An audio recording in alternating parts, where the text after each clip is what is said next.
Kita kembali lagi kepada tadi. Sesungguhnya orang munafik itu adalah orang yang suka menipu Allah. Menipu itu artinya apa? Seperti berhadapan tapi tidak. Mari kita jujur pada diri kita sendiri. Betul? Sajadah kita sudah diluruskan. Tapi begitu Allahu Akbar, barisan kita tidak rapat bersama Allah. Saf kita tidak lurus kepada Allah. Mencong-mencong. Itu yang tidak pernah kita urus. Masjid mencong sedikit saja, keluarkan uang miliaran. Harus lurus. Itu aja yang diperbaiki. No. Allah mengatakan walillahil masyriqi wal maghrib fa aina ma tuwallu fasamma wajhullah. Aku meliputi timur dan barat, dan kemanapun kamu malingkan wajah, aku akan mendapatkan aku.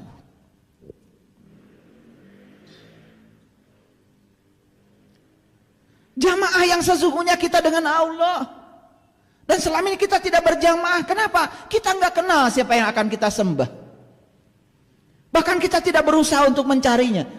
Sudah dikasih contoh oleh Rasulullah SAW. Beliau itu mi'raj dulu baru sholat. Jumpa dulu baru menyembah. Jumpa dulu baru bisa menyatu. Menghadapkan wajah batinnya. Lurus kepada dia. Itu safnya tidak mencong. Kalau sudah lurus kepada dia, apa yang terjadi? Tidak ada celah antara kita dengan Allah. Makanya tidak mungkin ada setan. Setan itu apa sih? Setan itu masuknya bukan lewat kaki, bukan lewat sini. Setan itu masuk lewat pikiranmu. Setan itu masuknya di sini, di sini. Ketika shaf kita tidak lurus, shaf kita tidak rapat, setan masuknya di sini. Apa itu setan? Ketika sholat kita memikirkan ini, memikirkan itu semuanya setan. Itu yang namanya tauhid, segala sesuatu selain Allah. Tetapi habis sholat sombong kita luar biasa. Rasanya sudah sholat, rasanya sudah menyembah dia. Untung Allah diam dan Allah tidak pernah bersuara. Bagaimana kalau Allah mengatakan, aku tidak merasa disembah olehmu. Sepanjang kamu sholat, kamu hanya menyembah ilusimu sendiri, pikiranmu sendiri. Jadi jangan heran kalau orang sudah melakukan aktivitas itu tidak ada dampak dalam hidup. Gak ada dampak. Giliran marah-marah, giliran nyolot-nyolot, giliran membicarakan keburukan orang, lancar mulutnya. Tidak ada yang mencegah dari dalam. Karena apa? Kesadarannya tidak tumbuh. Sholat sebagai sarana untuk mencegah perbuatan keji dan munkar sama sekali tidak berfungsi apa-apa. Karena sholat kita mimpi. Dilakukan dalam ketidaksadaran. Saya nggak tahu. Saya kalau ditanya oleh tim, ayah, Selasa ini judulnya apa? Saya kalau ditanya begitu saya nggak bisa jawab. Ketika otak saya masih di beta, itu adalah otak saya, itu pikiran waras saya. Dan saya untuk memberi judul saja, saya harus masuk ke gelombang alfa. Begitu saya sudah masuk gelombang alfa, udah rileks, saya tidak punya kemelekatan, saya tidak sibuk dengan pikiran saya, judul ini muncul. Dan saya juga nggak tahu kenapa semua yang hadir hari ini harus mendengarkan ocehan saya ini. Ingat, kelihatannya saya yang sedang berbicara. Tapi setiap saya mau berbicara, menyampaikan pengalaman ini kepada semuanya, saya selalu mengkoneksikan diri saya kepada dia.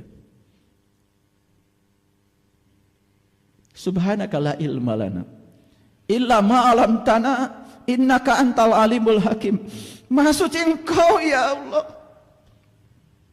Sungguh aku tidak tahu apa-apa kecuali Engkau yang memberitahu. Saya tidak pernah berusaha menghafalkan untuk ceramah seperti tidak. Saya cuma duduk di sini.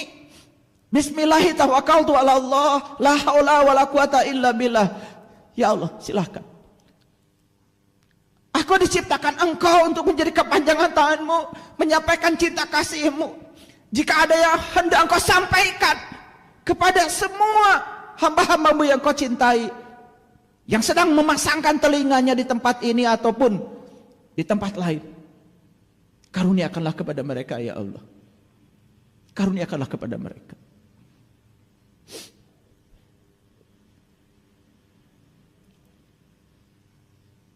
Mengerti sekarang shop itu. Mengerti sekarang rapatkan barisan. Subhanallah. Bertahun-tahun kita sholat cuma itu saja. Udah jelas hasilnya tidak ada. Tidak mau mengembangkan diri. Apa sebetulnya pesan leluhur kita yang sebenarnya? Hadirin, saya kasih tahu. Kalau barisan kita sudah rapat, tidak ada celah masuknya pikiran-pikiran buruk yang namanya setan, pikiran gelap yang namanya setan. Salat yang semacam itu akan dibawa ke dalam kehidupan. Tidak ada celah dalam hidup kita untuk dimasuki oleh pikiran-pikiran buruk. Jadi salat itu sudah bukan lagi 5 waktu. Salat itu sepanjang waktu. Itu yang disebut dengan walladzina hum fi salatihim dhaimun. Itu salat dhaim itu begitu. Makanya di masjid ini tidak ada batas suci di sana. Mungkin satu-satunya masjid yang tidak ada batas sucinya adalah masjid yang saya bangun ini. Kenapa? Saya khawatir kalau pakai batas suci, kalian cuma so suci aja di masjid, keluar dari sini melakukan tindakan yang buruk. Karena sucinya cuma di sini aja.